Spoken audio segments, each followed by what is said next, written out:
Tuhan, ku bawa rinduku, ku nyatakan Engkau Tuhan di hidupku. Bagi nama Tuhan kemuliaan, kejayaan. Namamu berkuasa, diam dalam hadiratku. Engkau tetap Tuhan, ku tinggikan di atas segalanya. Tempat ini dipenuhi nama Tuhan.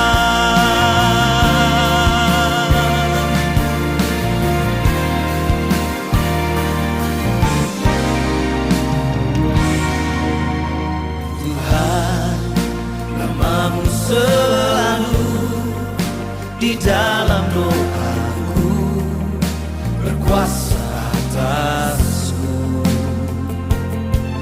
Tuhan, ku bawa rinduku, ku nyatakan Engkau Tuhan di hidupku. Bagi nama Tuhan kemuliaan, kejayaan.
Shalom.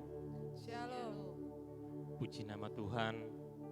Pada sore hari ini kita diberikan kesempatan untuk datang menyembah dan memuliakan nama Tuhan. Mari Bapak Ibu Saudara, kita satukan hati, kita berdoa. Tuhan Yesus yang baik, mengucap syukur kepadamu Tuhan atas segala kebaikan-Mu secara khusus dalam sepanjang hari ini. Terima kasih Tuhan buat kesempatan saat ini. Kami rindu untuk datang memuji dan memuliakan akan nama-Mu yang kudus. Kami rindu untuk datang menyembah Engkau Tuhan. Allah Roh Kudus, Engkau berkarya di tempat ini saat ini. Kami serahkan ibadah kami Tuhan dari awal sampai pada akhirnya.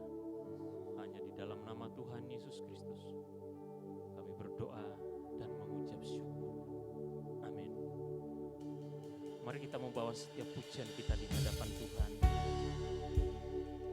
Kita mau tinggikan Dia. Kita mau sanjung Dia lebih daripada segalanya.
Sanjung Dia di tempat yang maha tinggi, sebab Dialah yang layak menerima setiap pujian kita.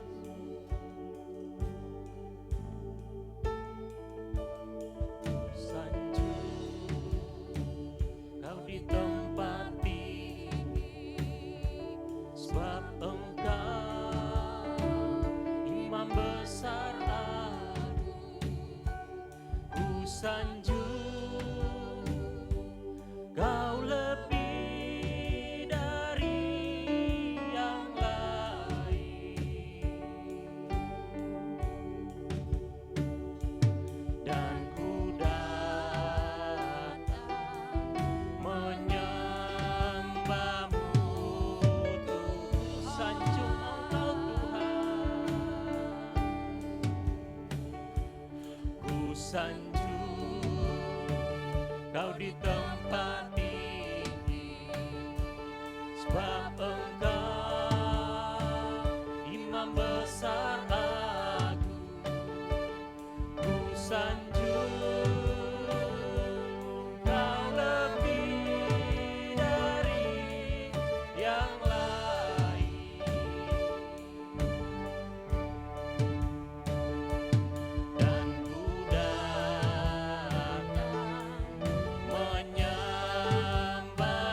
sanjung Kau di tempat tinggi, sebab Engkau Imam besar agung. Ku sanjung Kau lebih dari yang lain,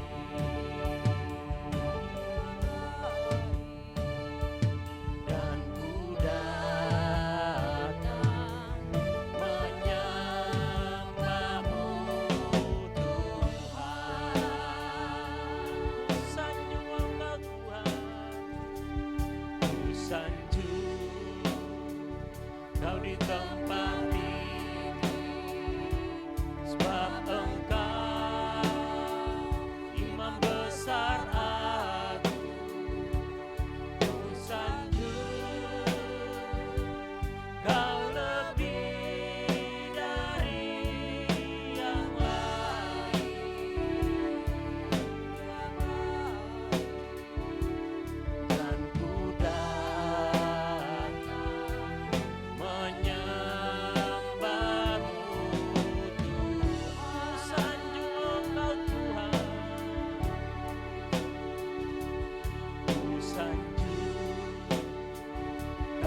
sorak-sorai yang meriah buat Tuhan kita. Kami datang menyembah-Mu Tuhan. Kami datang meninggikan nama-Mu. Sebab Kau yang layak ditinggikan. Sebab Kau yang layak diagungkan. Haleluya. Haleluya.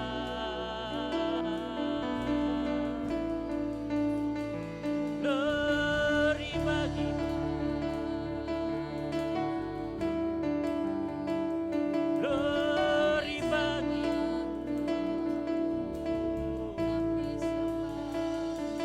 Yesus.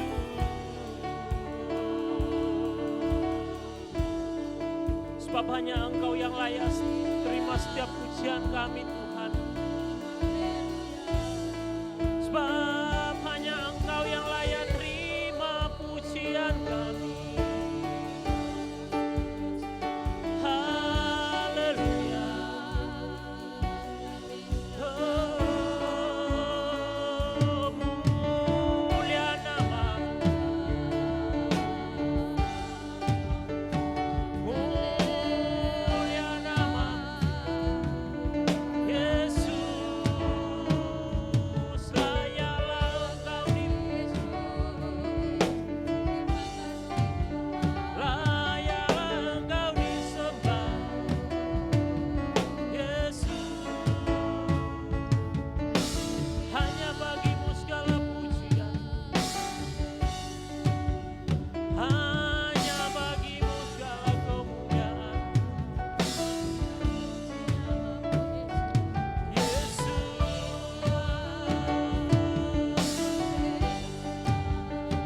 Kau yang layak. Kau yang layak. Layak disembah. Layak diagungkan.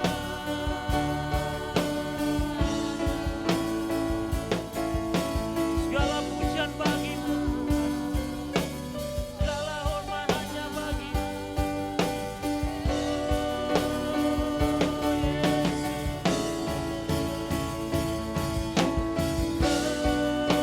Glory bagi-Mu.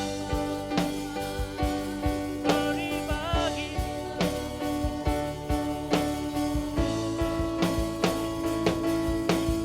Haleluya.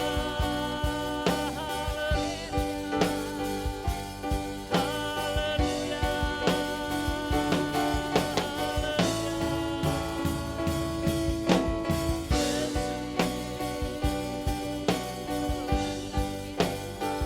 Hanya bagi-Mu pujian.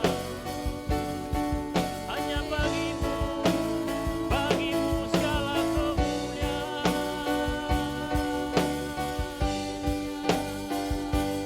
Haleluya.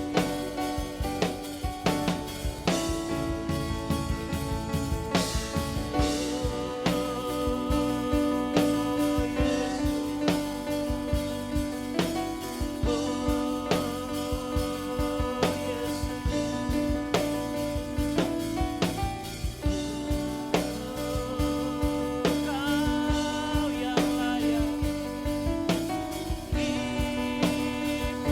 dipuji, ditinggikan.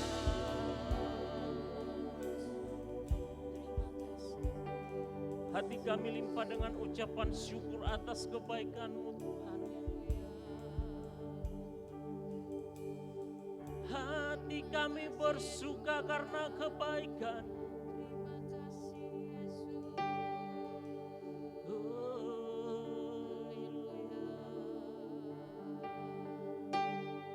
Kami percaya Engkau Allah Maha Hadir Tuhan. Engkau Allah yang ada di tengah-tengah kami pada saat ini. Kau merindukan setiap penyembahan dari umat. Bawalah pujian-Mu di hadapan Tuhan. Bawa segala kerinduan hatimu di hadapan hadirat-Mu.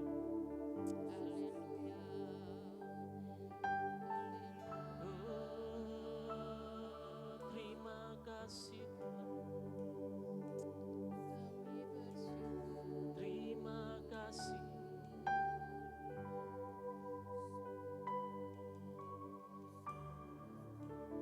Terima kasih Tuhan. Kami rindukan hadirat-Mu saat ini. Kami rindu. Kami rindu Engkau Tuhan. Kami suka hadirat-Mu, Yesus.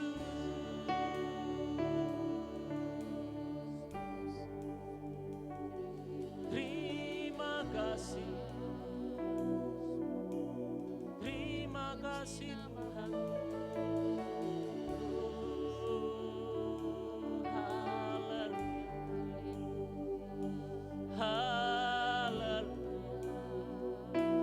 Bawa ucapan syukur-Mu di hadapan hadirat-Nya pada sore hari. Senangkan hati Tuhan pada sore hari. Sebab hanya Dialah yang layak kita puji. Hanya Dialah yang layak kita sembah. Terima kasih Tuhan.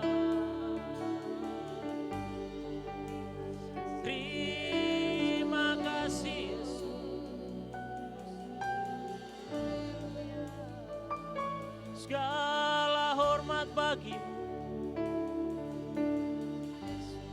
Segala pujian bagi-Mu. Haleluya. Haleluya.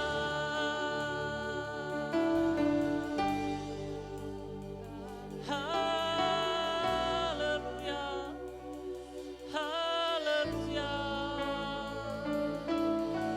Glory bagi-Mu.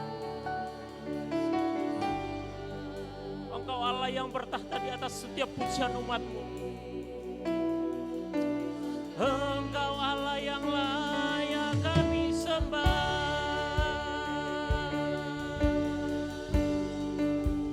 Layaklah Engkau Tuhan. Layaklah terima pujian. Layaklah disembah.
jemaat saya untuk bangkit berdiri.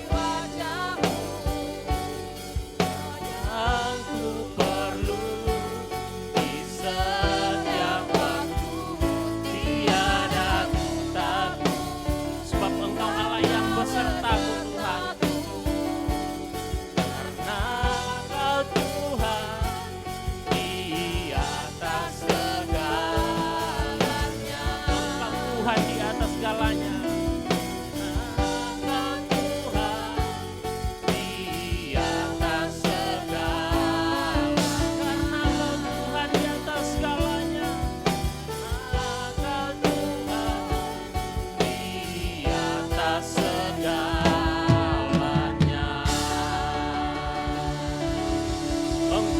Segalanya Tuhan, bagimu kemuliaan sampai selama-lamanya.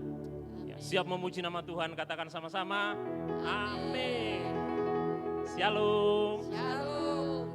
Saudara merasakan kebaikan Tuhan? Amin. Berikan sorak-sorai yang meriah buat Tuhan. Haleluya. Engkau Allah yang sungguh mempesona dalam hidup kami.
satu-satunya Allah adalah sumber segala-galanya dalam kehidupan kita.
Kaulah satu-satunya. Kaulah satu-satunya,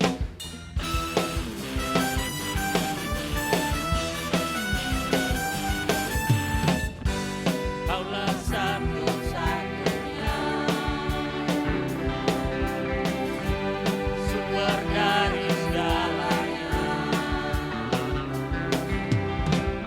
Kau kebenaran yang selalu pegang. Keyakinan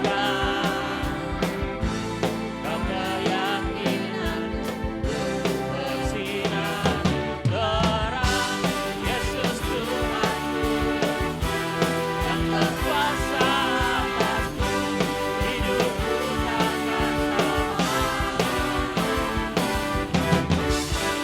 Ku tahu sungguh anugerah-Mu bagiku, hidupku takkan sama.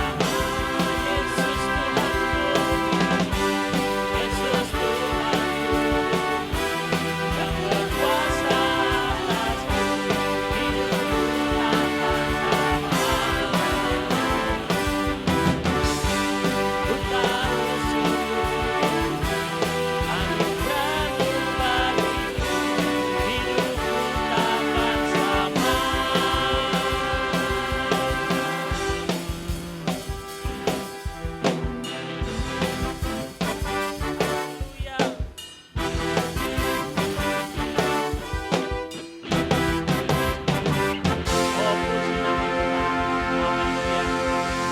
Dengan hormat, silakan duduk kembali Bapak Ibu Saudara.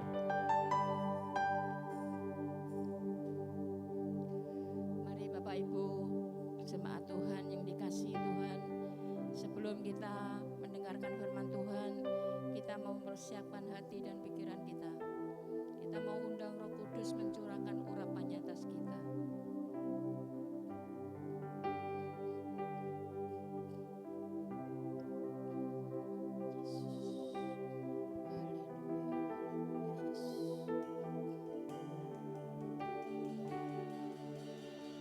Siapkan hatiku Tuhan untuk dengar firman-Mu saat ini.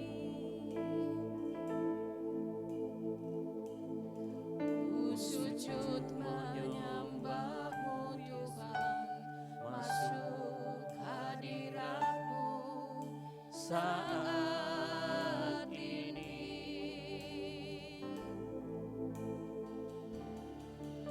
Curahkan urapan-Mu Tuhan bagi jemaat-Mu saat ini. Ku siapkan hatiku Tuhan untuk dengar firman-Mu.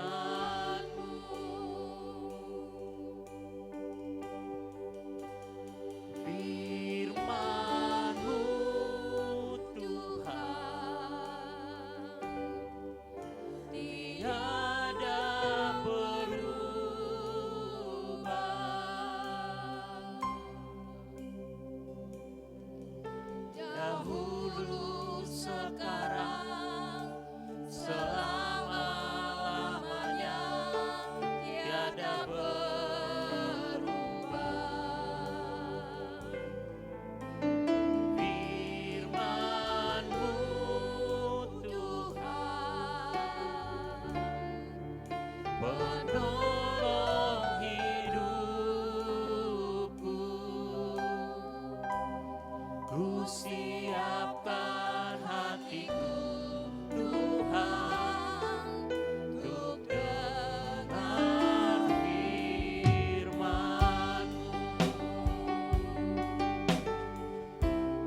saat ini.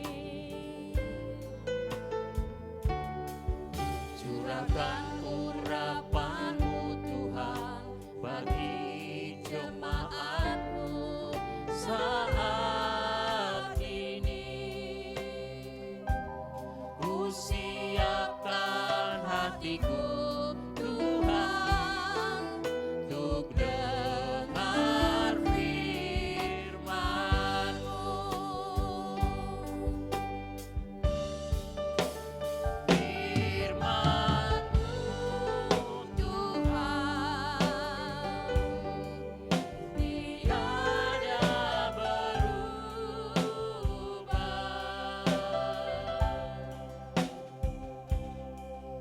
Dahulu, sekarang, selama-lamanya tiada berubah.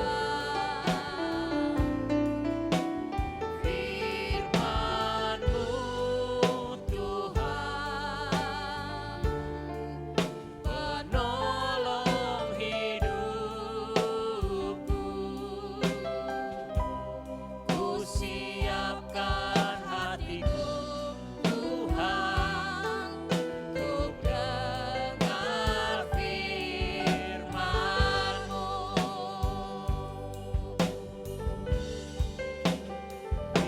Firman-Mu Tuhan Mari saya undang Bapak Ibu berdiri. tiada berubah.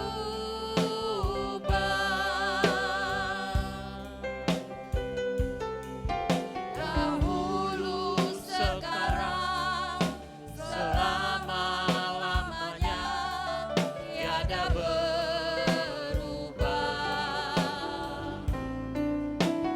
Firman-Mu Tuhan penolong hidupku.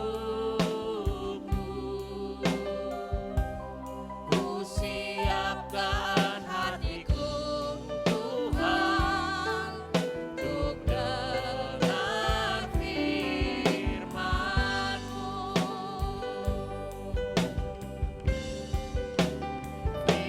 Firman-Mu Tuhan Kami serahkan kepada tiada berubah.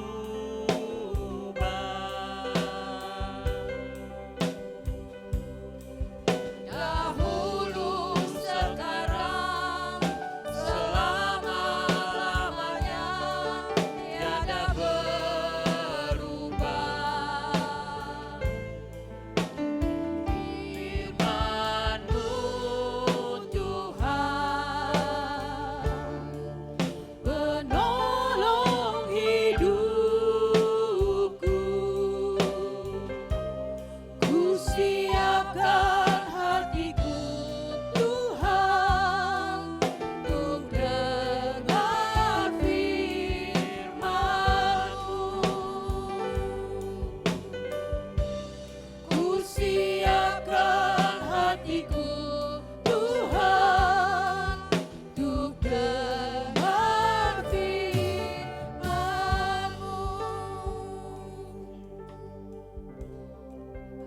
Ini hidup kami bawa ke hadapan-Mu Tuhan. Hati dan pikiran kami siap diajar dengan kebenaran firman-Mu Tuhan. Kau perbarui hidup setiap kami dengan kebenaran firman-Mu Tuhan. Karena kami tahu firman-Mu itu adalah pelita buat hidup kami Tuhan. Terima kasih Tuhan. Kuduskan hamba untuk menyampaikan isi hati-Mu buat setiap kami. Buat setiap kami mengerti apa yang Tuhan mau. Jaga hati dan pikiran kami itu hanya tertuju kepada Engkau Tuhan. Terima kasih Tuhan, terima kasih Kau berkati setiap para hamba-hamba-Mu yang telah melayani pekerjaan kepada sore hari ini. Tuhan terus perlengkapi hidup mereka untuk memuliakan nama-Mu. Tuhan perhitungkan setiap jerih lelah mereka untuk melayani Engkau Tuhan. Terima kasih Tuhan, kami serahkan ibadah selanjutnya ke dalam kuasa tangan-Mu saja. Di dalam nama Tuhan Yesus kami berdoa dan mengucap syukur. Haleluya. Amin. Silakan duduk.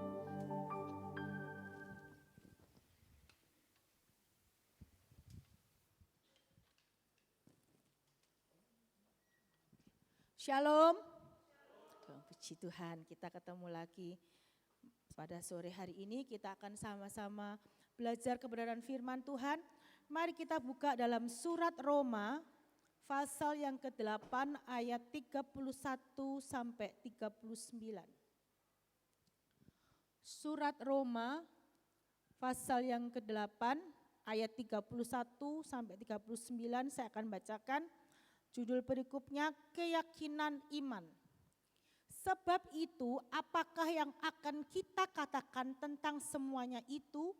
Jika Allah di pihak kita, siapakah yang akan melawan kita? Ia yang tidak menyayangkan anaknya sendiri, tetapi yang menyerahkannya bagi kita semua. Bagaimanakah mungkin ia tidak mengaruniakan segala sesuatu kepada kita bersama-sama dengan Dia? Siapakah yang akan menggugat orang-orang pilihan Allah? Allah yang membenarkan mereka. Siapakah yang akan menghukum mereka? Kristus Yesus yang telah mati, bahkan lebih lagi yang telah bangkit, yang juga duduk di sebelah kanan Allah, yang malah menjadi pembela kita. Siapakah yang akan memisahkan kita dari kasih Kristus? Penindasan atau kesesakan, atau penganiayaan, atau kelaparan, atau ketelanjangan, atau bahaya, atau pedang. Seperti ada tertulis, oleh karena engkau kami ada dalam bahaya maut sepanjang hari. Kami telah dianggap sebagai domba-domba sembelihan.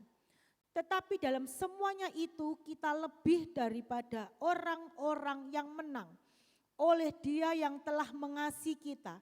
Sebab aku yakin bahwa baik maut maupun hidup, baik malaikat-malaikat maupun pemerintah-pemerintah, baik yang ada sekarang maupun yang akan datang, atau kuasa-kuasa baik yang di atas maupun yang di bawah, ataupun sesuatu makhluk lain tidak akan dapat memisahkan kita dari kasih Allah yang ada dalam Kristus Yesus Tuhan kita. Amin. Puji Tuhan, firman Tuhan pada malam hari ini saya beri judul lebih dari pemenang. Kembali ke ayat yang ke-37. Ayat 37 mengatakan begini, tetapi dalam semuanya itu kita lebih daripada orang-orang yang menang. Lebih daripada orang-orang yang menang. Tuhan telah menetapkan setiap kita menjadi orang-orang yang berkemenangan. Dan bukan sekedar menang, ayat ini mengatakan bahwa kita lebih daripada orang-orang yang menang. Tuhan telah menetapkan setiap kita, baik saya maupun saudara, kita harus menjadi orang-orang yang apa? Lebih dari pemenang. Saat ini mari kita lihat dalam diri kita. Apakah saudara, Bapak, Ibu di tempat ini sudah merasa hidupnya berkemenangan? Ataukah saudara saat ini merasa hidupku masih biasa-biasa aja? Atau mungkin saudara merasa hidupku ini masih penuh dengan kegagalan? Kadangkala manusia tanpa disadari karena persoalan dan keadaan, pola pikir keadaan kita, cara berpikir pandangan kita diubahkan. Kita tidak bisa menjadi orang-orang yang berkemenangan, justru kita ini lebih menjadi pecundang. Ketika saya mempersiapkan firman ini, saya coba buka di kamus bahasa Indonesia, apa lawan kata dari pemenang. Ternyata lawan katanya itu adalah pecundang. Tuhan padahal menetapkan kita ini menjadi pemenang. Tapi pada kenyataannya saat ini banyak dari kita yang lebih menjadi para pecundang. Apa itu pecundang? Saya coba lihat ciri-ciri dari pecundang. Next Reza. Ada 8 ciri yang tidak punya integritas. Pesimis kronis. Pesimis itu sudah jelek. Pesimis itu orang yang tidak punya semangat. Ini lebih lagi pesimisnya kronis, tingkat parah. Kemudian suka gosip dan fitnah, tidak peduli dengan sekitar. Next. Tidak punya ambisi, gampang menyerah, tidak menghargai diri sendiri dan menutup diri. Berapa banyak dari kita tidak punya ambisi? Tidak punya ambisi itu maksudnya apa? Ya udahlah, hidupku ya begini-begini saja. Tidak punya keinginan. Merasa ya wes hidupku ini mengalir saja. Ya mengalirnya kalau ke arah yang baik. Tapi coba seandainya kata mengalirnya justru ke cara hidup dunia. Alangkah buruknya hidup kita. Kemudian gampang menyerah. Setiap kita pasti pernah merasakan yang namanya gagal, benar? Ada di sini yang nggak pernah gagal? Minim 1 kali. Entah dulu ketika mungkin masih sekolah, entah ketika bekerja, ketika mungkin dalam pergaulan, kita pernah merasa gagal. Tapi bagaimana sikap kita dalam kegagalan itu? Apakah kita menjadikan kegagalan itu sebagai tempat untuk kita melompat ke arah yang lebih baik lagi?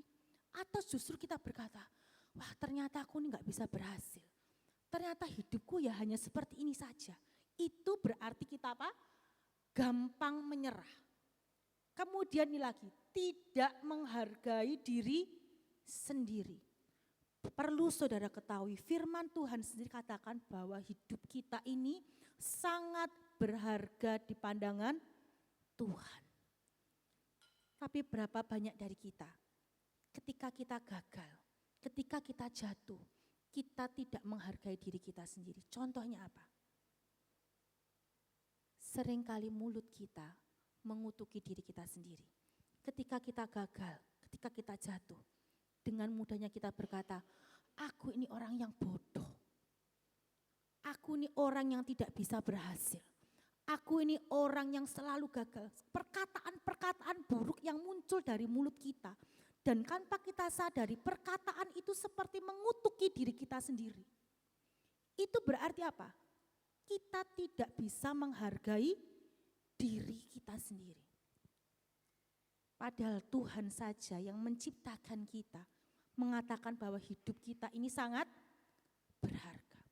Kemudian apa? Menutup diri, tidak mau belajar.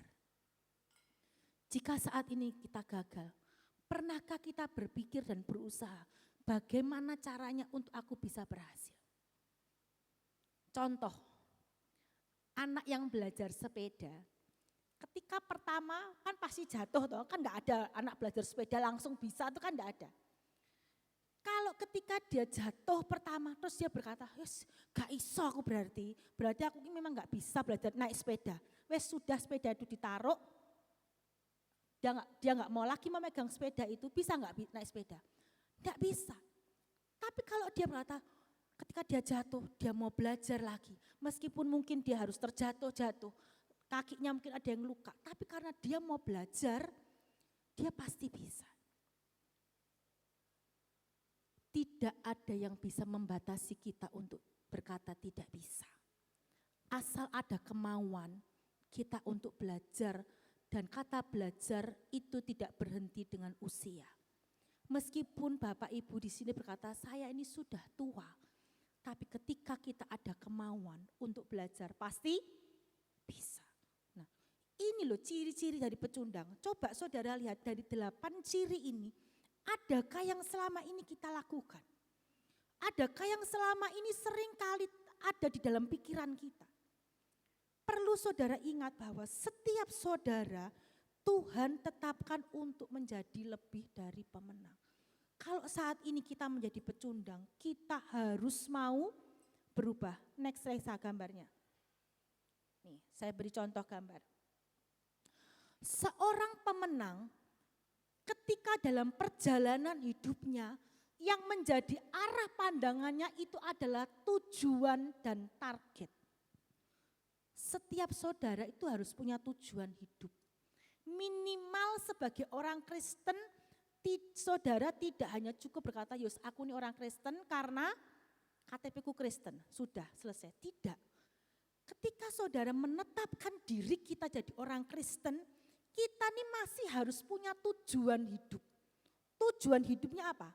Surga yang mulia dan mahkota yang kekal. Itu tujuan kita. Kita memang percaya bahwa setiap kita telah diselamatkan. Kita yakin dan percaya Tuhan telah tebus kita. Tapi perjalanan hidup kita mencapai tujuan mahkota yang kekal dan surga yang mulia itu ada perjalanannya. Kalau kita tidak menjaga perjalanan kita, bisa enggak kita masuk tujuan ini? Seorang pecundang yang dilihat adalah kesulitan demi kesulitan. Dalam perjalanan hidup kita, apakah jalannya mulus? Tidak. Harus melewati jalan yang berbatu-batu. Harus melewati naik turun gunung. Tapi orang yang menang, ketika dia melihat tujuan hidupnya, dia tidak akan mudah menyerah. Karena dia melihat, aku punya target, aku punya tujuan. Kesulitan sebesar apapun akan dia lalui karena dia mau mencapai target ini. Tapi seorang pecundang, dia akan melihat apa bisa. Perjalananku berat, nanti kalau aku jatuh bagaimana? Nanti kalau aku luka bagaimana? Apakah orang yang seperti itu bisa menang? Tidak bisa. Saya beri contoh pengalaman hidup saya. Ketika dulu saya kuliah, ketika saya memilih untuk kuliah di farmasi, itu bukan sekolah yang mudah menurut saya. Bahkan dulu saya ingat ketika saya mau kuliah itu, Pak D saya yang dokter itu dia pernah bilang sama mama saya gini, wes yakin toh anakmu ki mes sekolah farmasi. Sekolah farmasi itu lebih sulit loh dari dokter, pelajarannya lebih berat. Tapi saya bilang gini, enggak, pokoknya aku tetap mau sekolah di sana. Dan benar saudara, ketika saya kuliah, semester pertama itu belum terasa. Karena semester pertama masih pelajaran dasar, masih Pancasila, agama, bahasa seperti itu. Begitu menginjak semester kedua, saya mulai merasakan beratnya kuliah. Setiap hari saya harus fotokopi. Fotokopinya tuh cukup banyak. Menginjak semester ketiga ketika saya mulai praktikum demi praktikum, bahkan saya merasakan saya berangkat kuliah itu dari jam 6 pagi. Jam 6 pagi saya sudah berangkat ke kampus, saya pulang kadang-kala jam 6, setengah 7 saya baru pulang. Saya makan pun paling hanya di kantin kampus, itu pun istirahat paling ya hanya duduk-duduk sebentar, setelah itu kuliah lagi. Itu hampir setiap hari. Hari Sabtu pun saya kuliah. Berat seberapapun, tapi karena saya punya target, saya punya tujuan, saya harus berhasil.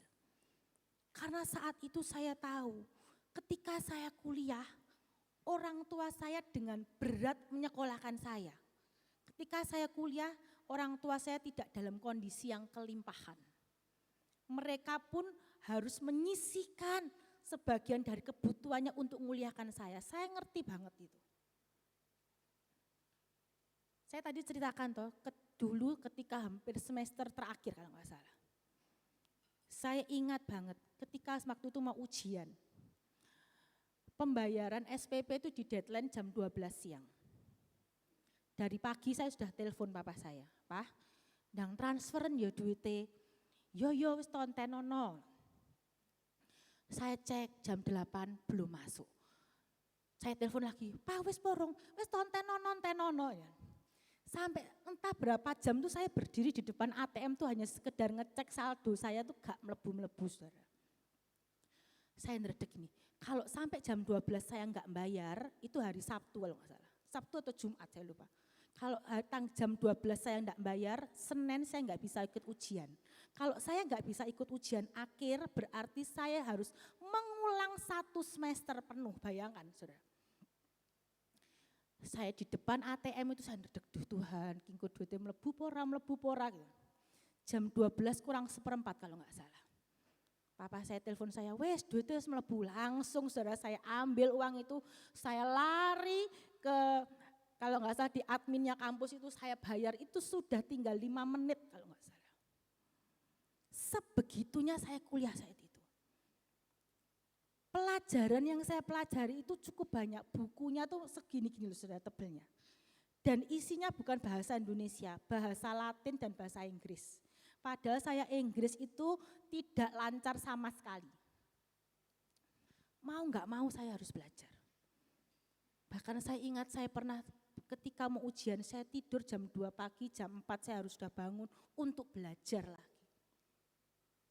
Itu saya lakoni. Saya tidak melihat kesulitan dan tantangan yang saya hadapi. Tapi saya melihat apa? Target. Saya katakan saya harus belajar, saya harus bisa, saya harus berhasil.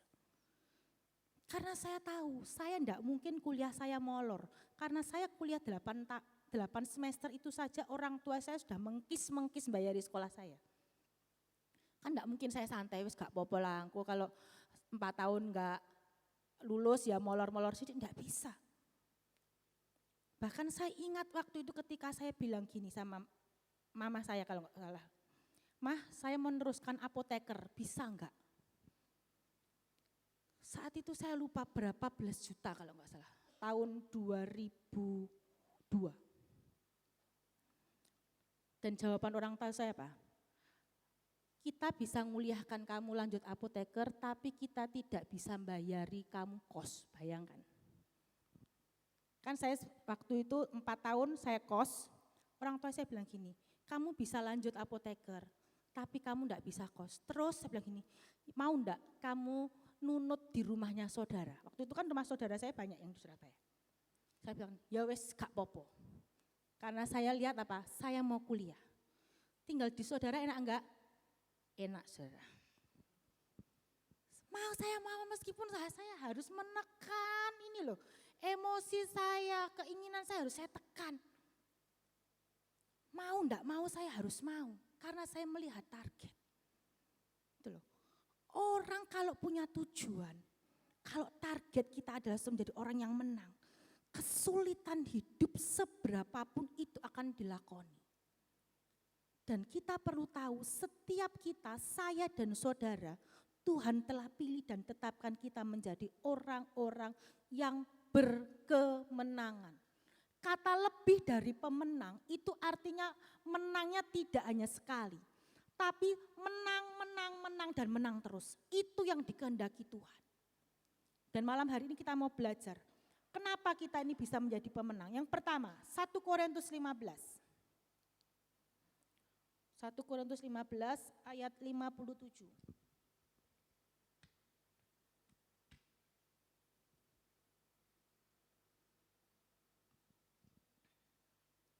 Tetapi syukur kepada Allah yang telah memberikan kepada kita kemenangan oleh Yesus Kristus Tuhan kita. Ini loh, setiap saudara harus tahu, ayat ini mengatakan bahwa Allah itu telah memberikan kepada kita kemenangan. Ketika kita menjadi orang Kristen, ketika kita percaya kepada Yesus, ketika kita menerima keselamatan, percaya akan korban Kristus, kita ini diberikan kemenangan. Kemenangan melawan apa? Kemenangan melawan maut. Karena pada dasarnya kita ini orang berdosa yang seharusnya dibuang. Tapi Tuhan telah tetapkan kita diberikan kemenangan. Kita dibebaskan dari maut. Kemenangan yang pertama ini menjadi modal dasar kita untuk kita menggapai kemenangan demi kemenangan. Jadi kalau saat ini kita belum percaya dengan korban Kristus, kita belum percaya dan mengenal Yesus Allah yang kita sembah, kita belum mendapatkan kemenangan yang pertama. Kita tidak akan bisa mencapai kemenangan demi kemenangan itu. Jika saat ini dalam pikiran kita hanya berisi kegagalan, kebodohan, dan dosa yang mengotori hidup kita. Jika hal ini terus ada dalam pikiran dan kehidupan kita, kita tidak akan pernah bisa mendapatkan yang namanya kemenangan. Mari ubah cara berpikir kita. Kegagalan dan kebodohan dan cara hidup di dalam dosa itu harus kita buang, harus kita rubah dengan pola pikir Tuhan. Buka di dalam surat Roma 12 ayat yang kedua.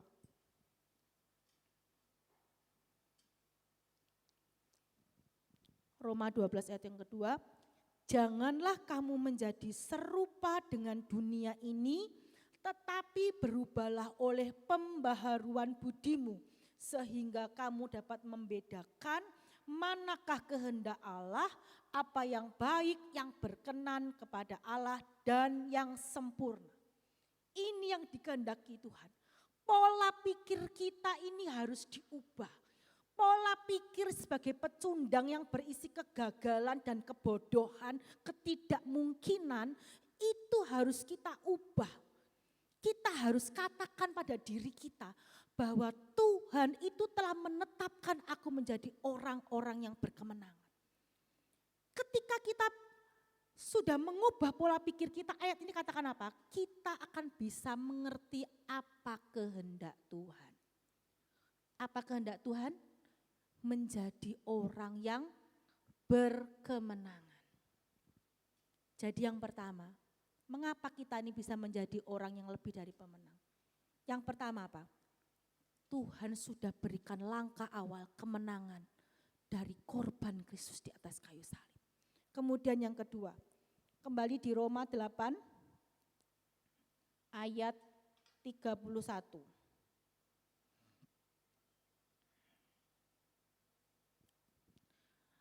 Baca sama-sama ya saudara, Roma 8 ayat 31, 2, 3. Sebab itu apakah yang akan kita katakan tentang semuanya itu? Jika Allah di pihak kita, siapakah yang akan melawan kita? Ayat ini sudah sering kita baca, bahkan mungkin saudara sudah hafal. Ayat ini katakan apa? Jika Allah di pihak kita, siapakah yang akan melawan kita? Apa jawabannya? Tidak ada. Allah itu selalu beserta dengan kita. Kalau Allah selalu beserta dengan kita, mungkin enggak kita jadi orang yang kalahan? Tidak. Tuhan itu selalu menyertai perjalanan hidup kita. Kemanapun kita pergi, dimanapun kita berada, baik di rumah, di gereja, di pekerjaan, di sekolah, dimanapun, Tuhan menyertai. Dan ayat ini katakan bahwa Allah itu selalu beserta dengan kita. Jadi mungkinkah jika saat ini kita gagal, mari kita katakan Tuhan itu ada bersama dengan aku. Dan Tuhan telah menetapkan aku menjadi orang-orang yang menang. Jika dulu ditolong Tuhan, hari ini ditolong Tuhan. Jika hari ini ditolong Tuhan, besok ditolong Tuhan. Karena Tuhan selalu ada bersama dengan kita sampai kapanpun. Tapi kita sering lupa. Kalau saudara saya suruh nulis pengalaman saudara dengan Tuhan, berapa kali Tuhan tolong saudara, berapa kali saudara merasakan mujizat Tuhan, mungkin tangan ini sampai capek tidak akan bisa selesai cerita kesaksian kita. Tapi manusia sering lupa, kalau dulu ditolong Tuhan, lalu hari ini menghadapi masalah, muncul rasa ketakutan, kekhawatiran, kecemasan. Bisa enggak ya aku? Lupa, padahal dulu loh, dulu ditolong, bahkan mungkin enggak lama, kemarin loh ditolong Tuhan. Lalu hari ini ngadepi masalah, sudah takut, khawatir, bisa enggak ya, bisa enggak ya? Ini manusia. Saya beri contoh, ketika bangsa Israel mau masuk ke tanah Kanaan, setelah mereka melewati perjalanan keluar dari tanah Mesir, mereka melewati perjalanan di padang gurun dalam penyertaan Tuhan. Ketika mereka mau masuk ke tanah Kanaan, saat itu ada waktunya Musa mengirimkan 12 orang pengintai untuk melihat bagaimanakah kondisi tanah Kanaan itu. 12 orang ini adalah orang-orang yang mengalami pengalaman dengan Tuhan. Mereka merasakan pertolongan demi pertolongan Tuhan. Tapi bagaimana respon mereka? 12 orang ini setelah mereka pergi, ketika mereka kembali lapor kepada Musa. Saat itu Musa tanya, bagaimana Bagaimana laporannya? Terbagi menjadi 2 kelompok, 10 orang dan 2 orang.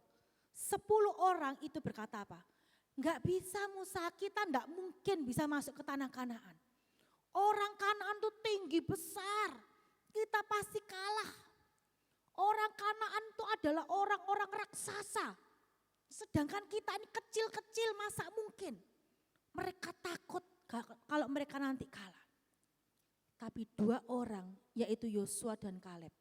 Saat itu dia berkata kepada Musa, Musa, kalau dulu Tuhan tolong kita, aku percaya nanti kita pun pasti bisa mengalahkan orang-orang Kanaan. Sekarang yang jadi pertanyaan, kenapa jawabannya bisa berbeda? Padahal 10 orang ini, mereka juga melewati Laut Merah. Mereka juga merasakan makan mana. Mereka pun juga makan burung puyuh. Mereka pun juga merasakan perlindungan Tuhan ketika bangsa Israel itu harus berperang melawan bangsa-bangsa yang lain. 10 orang ini, mereka lupa kalau mereka punya Tuhan. Yang mereka lihat besarnya masalah yang mereka hadapi. Tapi 2 orang ini, Yosua dan Kaleb, dia katakan apa? Kita punya Tuhan. Keluaran 14 ayat 14.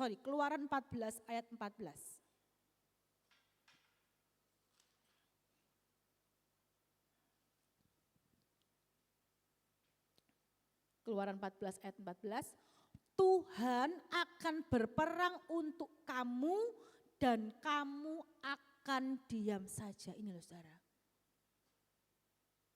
Ayat ini dengan jelas katakan Tuhan itu yang akan berperang ganti kita. Kita itu loh cuma cukup duduk, diam dan melihat. Kalau janji Tuhan ini sudah ada, apalagi yang membuat kita takut? Jangan kita menjadi seperti 10 orang pengintai itu tadi. Yang mereka lihat hanya besarnya masalah, besarnya tantangan yang harus mereka hadapi. Mari saat ini, apapun yang engkau alami, sebesar apapun tantangan persoalan yang kita hadapi, mari kita mau ingat bahwa Tuhan itu ada bersama dengan kita. Dan jika Allah di pihak kita, tidak ada apapun dan siapapun yang bisa mengalahkan kita. Itu yang kedua. Ingat bahwa Tuhan tetapkan kita menjadi orang yang berkemenangan. Yang ketiga, kembali di dalam Roma 8 ayat 35 sampai 39.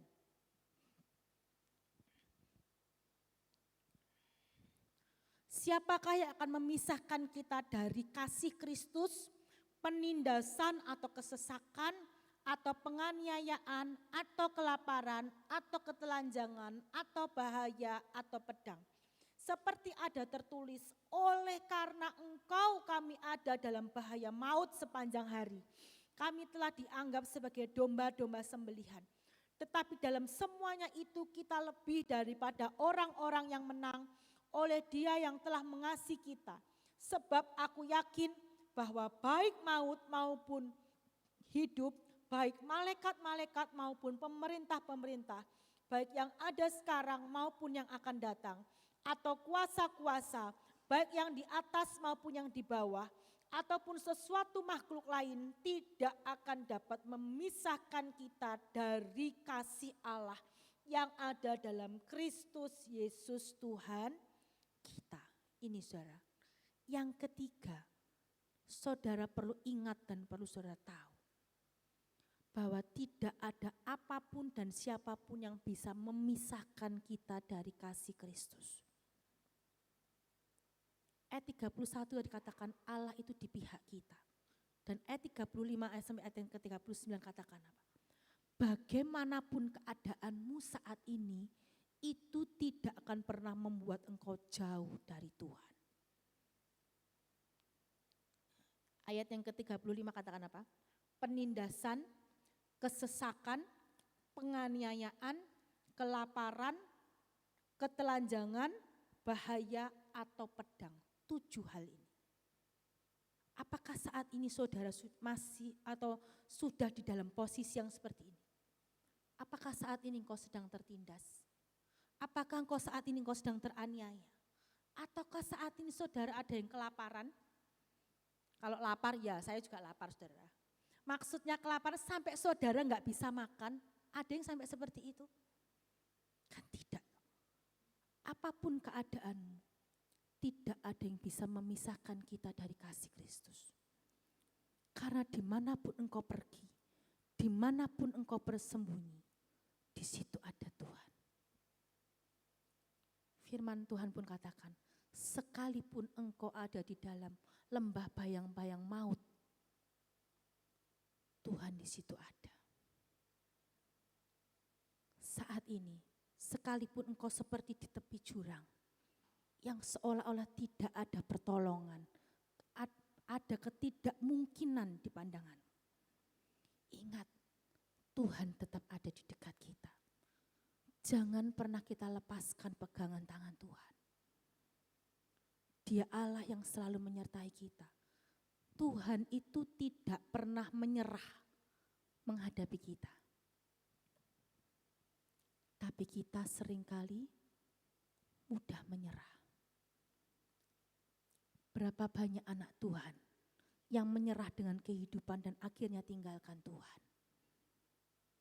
Ingat, seberapa buruknya pun hidup kita, Tuhan tuh gak nyerah. Kenapa? Karena Tuhan terlampau mengasihi kita. Di dalam Roma 8 ayat 32-33 katakan apa?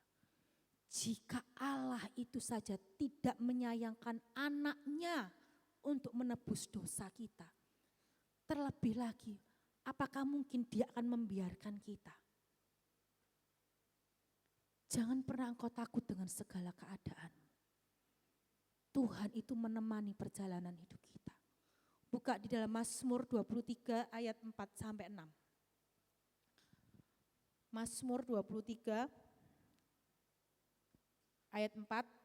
Sekalipun aku berjalan dalam lembah kekelaman, aku tidak takut bahaya, sebab engkau besertaku. Gadamu dan tongkatmu itulah yang menghibur aku. Engkau menyediakan hidangan bagiku di hadapan lawanku. Engkau mengurapi kepalaku dengan minyak, pialaku penuh melimpah. Kebajikan dan kemurahan belaka akan mengikuti aku seumur hidupku. Dan aku akan diam dalam rumah Tuhan sepanjang masa. Ayat yang keempat mengatakan, buka resa ayat yang keempat, sekalipun aku berjalan dalam lembah kekelaman. Saudara ingat kisah Daud? Ketika Daud diurapi menjadi raja. Apakah saat itu Daud langsung bertahta menjadi raja? Tidak. Setelah Daud itu diurapi oleh Nabi Samuel untuk menjadi raja. Perjalanan hidup Daud, perjalanan yang cukup berat dan menyiksa. Bagaimana Daud dikejar-kejar oleh Saul mau dibunuh. Bagaimana Daud harus bersembunyi di dalam goa. Bagaimana Daud ditinggalkan oleh seluruh saudaranya. Tadi katakan apa? Sekalipun aku harus berjalan dalam lembah kekelaman. Lembah yang kelam itu apa? Seolah-olah sudah tidak ada harapan. Sudah tidak ada pertolongan lagi. Tapi ayat itu katakan apa?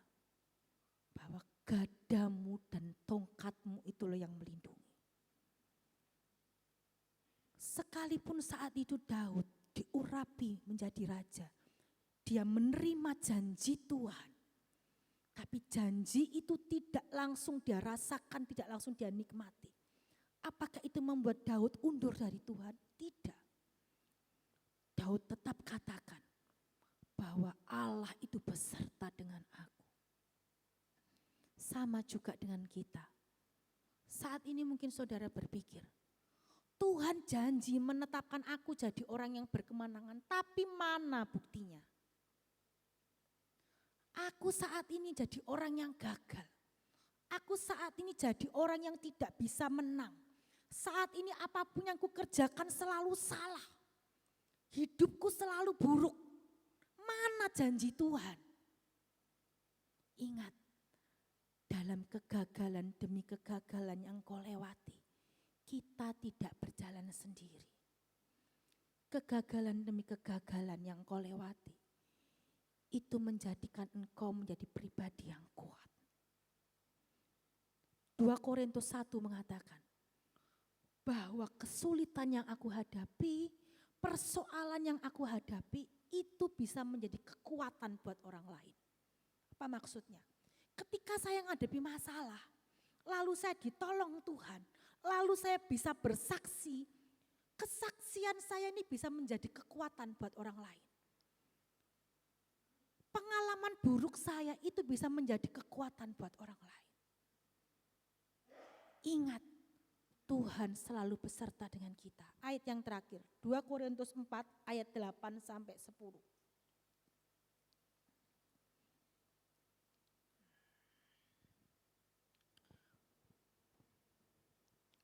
Dalam segala hal kami ditindas, namun tidak terjepit. Kami habis akal, namun tidak putus asa. Kami dianiaya, namun tidak ditinggalkan sendirian. Kami dihempaskan, namun tidak binasa.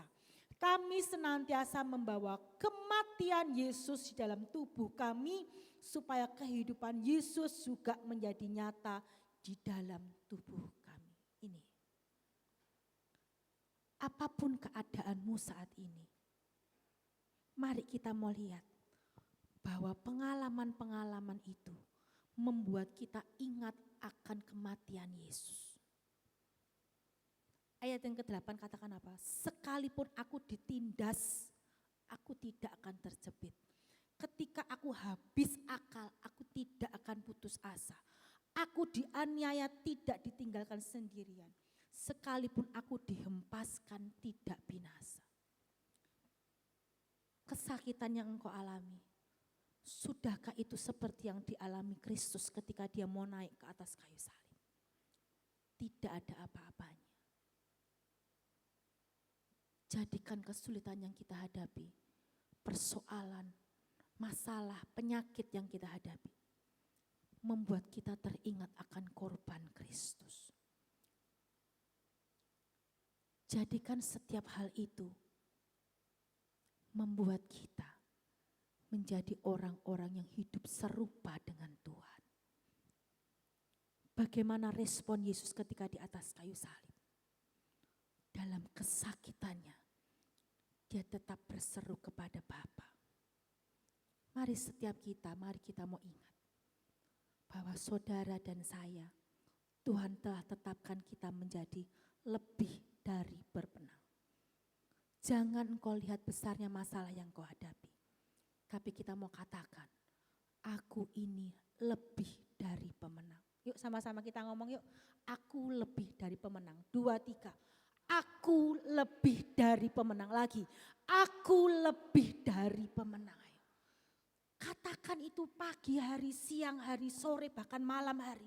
Ketika engkau melihat masalah, katakan aku ini lebih dari pemenang. Jangan lihat masalah, lihat Tuhan. Engkau punya Tuhan yang besar, jauh lebih besar dari apapun juga. Amin, Tuhan memberkati. Saya undang untuk para pemain musik maju ke depan.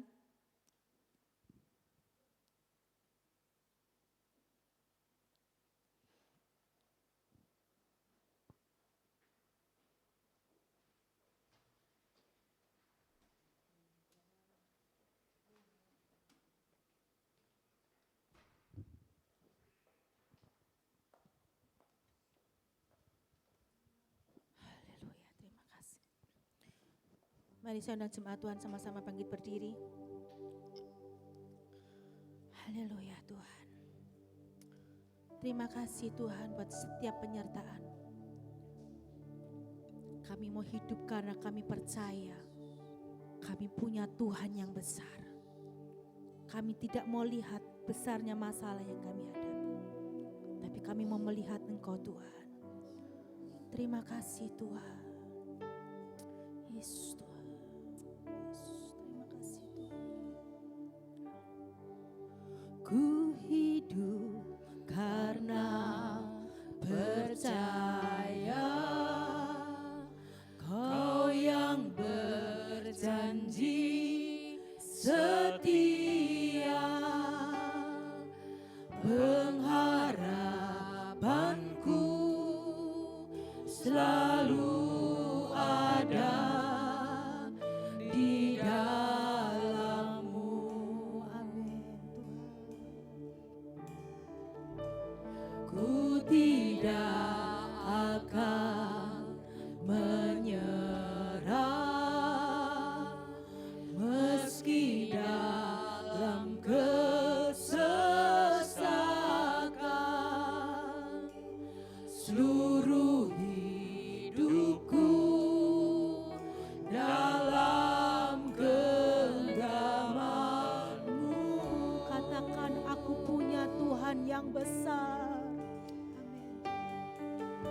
Aku punya Tuhan yang besar, yang telah berjanji dan sanggup menggenapi imanku. Bersepakat percaya kuasa-Nya, ku terima sekarang kemenangan dari-Mu.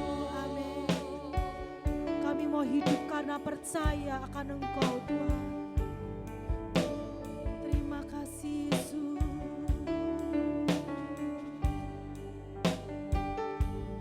Ku hidup karena percaya Kau yang berjanji setia, pengharapanku selalu ada di dalam-Mu. Kami tidak mau menyerah dengan keadaan kami Tuhan. Ku tidak akan menyerah meski dalam kesesakan. Seluruh hidupku dalam genggaman-Mu. Aku punya Tuhan yang besar.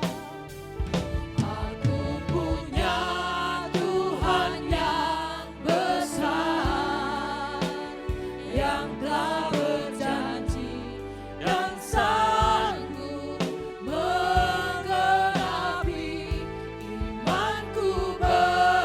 Bersepakat percaya kuasa-Nya, ku terima sekarang kemenangan dari-Mu. Aku punya Tuhan yang besar, yang telah berjanji dan sanggup menggenapi imanku. Bersepakat percaya kuasa-Nya, ku terima sekarang kemenangan dari-Mu. Angkat kedua tanganmu, katakan, Aku punya Tuhan aku punya Tuhan yang lebih besar dari apapun Tuhan. yang telah berjanji Kami mau percaya, kami pegang janji-Mu Tuhan. menggenapi imanku. Bersepakat percaya kuasa-Nya, ku terima sekarang kemenangan dari-Mu. Ku terima sekarang kemenangan dari-Mu.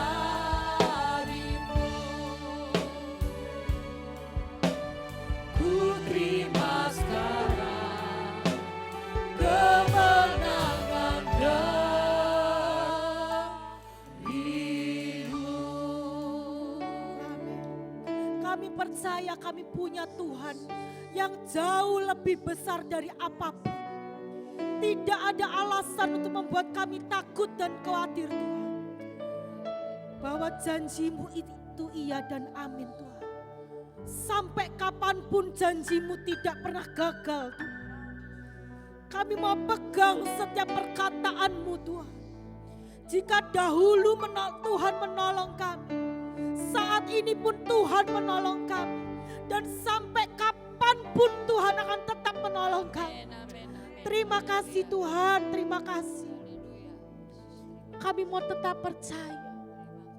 Kami tidak mau melihat masalah dan kesulitan yang kami hadapi. Tapi kami mau melihat Engkau Tuhan. Amin. Engkau Allah yang selalu beserta dengan kami. Kemanapun kami pergi. Sekalipun kami harus berjalan tertatih-tatih, bahkan kami harus merangkak sekalipun. Tangan-Mu tetap memegang kami Tuhan. Bapa, saat ini Engkau melihat setiap jemaat-Mu Tuhan. Bagaimanapun keberadaan mereka saat ini. Mereka perlu Engkau Tuhan. Pegang erat tangan mereka Tuhan. Jangan pernah biarkan kami berjalan sendirian. Pimpin setiap langkah kami Tuhan, untuk kami berjalan di dalam jalan kebenaran-Mu Tuhan. Kami percaya Tuhan, kasih dan penyertaan-Mu yang akan membuat kami menjadi orang-orang yang berkemenangan. Terima kasih Tuhan buat malam hari ini. Hamba selesai menyampaikan isi hati-Mu. Tapi firman-Mu ini akan terus berbicara buat setiap kami. Kemanapun kami pergi, kemanapun kami berada. Firman-Mu ini akan terus berbicara pada setiap kami. Firman-Mu ini akan terus mengingatkan kami Tuhan. Terima kasih buat malam hari ini.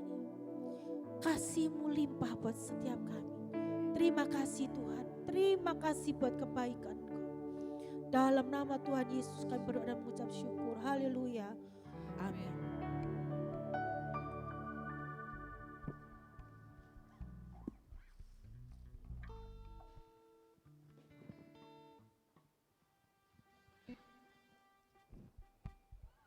Puji nama Tuhan.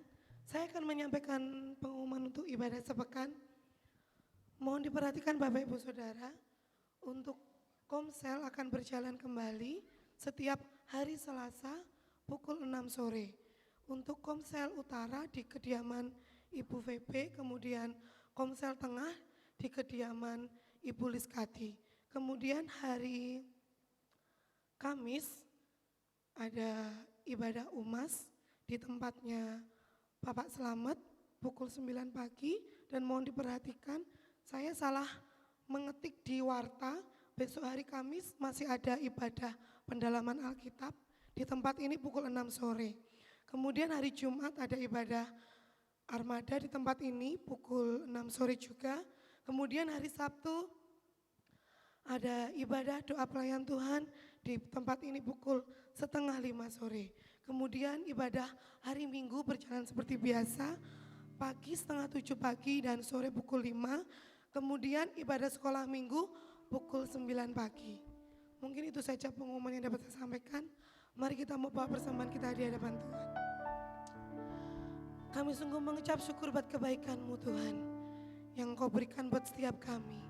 Sehingga saat ini Bapa, kami dapat memberikan persembahan kepada Tuhan. Tuhan layakkan, Tuhan kuduskan persembahan ini. Sehingga persembahan ini dapat kami pakai untuk pekerjaan Tuhan di tempat ini. Tuhan memberkati setiap tangan-tangan yang memberi. Terima kasih Bapak, terima kasih. Haleluya, amin.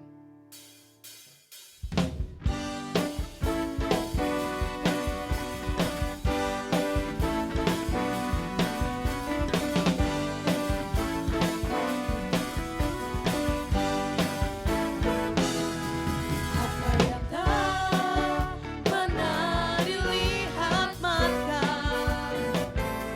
yang tak pernah didengar telinga,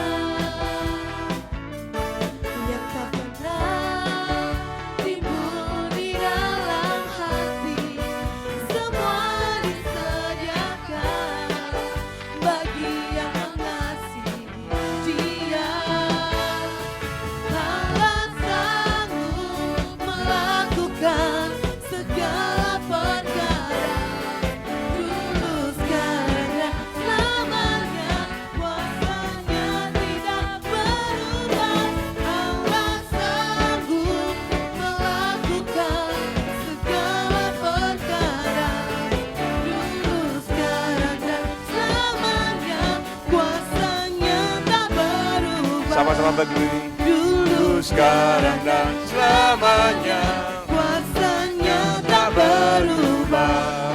Dulu, sekarang dan selamanya kuasanya tak berubah.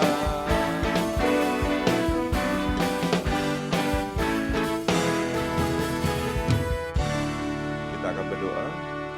Segala puji, hormat, kemuliaan bagi nama-Mu Bapa. Terima kasih buat penyertaan Tuhan dalam ibadah kami pada malam hari ini. Kami telah diberkati dengan firman-Mu. Biarlah dengan pengajaran firman pada malam hari ini, kami boleh semakin mengerti rencana Allah dalam kehidupan kami. Ajar untuk kami boleh mendengar dan melakukan dalam kehidupan kami masing-masing. Terima kasih Bapa. Dan di akhir ibadah Engkau izinkan kami semua untuk kami boleh belajar memberikan persembahan kepada Tuhan. Tuhan menguduskan dan memberkati persembahan ini. Persembahan boleh kami pakai untuk pekerjaan Tuhan di tempat ini. Tuhan memberkati setiap umat Tuhan telah memberikan persembahan kepada Tuhan pada malam hari ini. Baik tatangan ucapan syukur maupun perpuluhan. Tuhan mengembalikan berlipat kali ganda. Terima kasih Bapa. Sebentar umat akan pulang hamba memohon Tuhan membukakan tingkap-tingkap langit bagi kehidupan kami. Mari kekasihku, angkatlah kedua tanganmu. Terimalah berkat yang melimpah yang dicurahkan oleh Allah dalam kerajaan surga.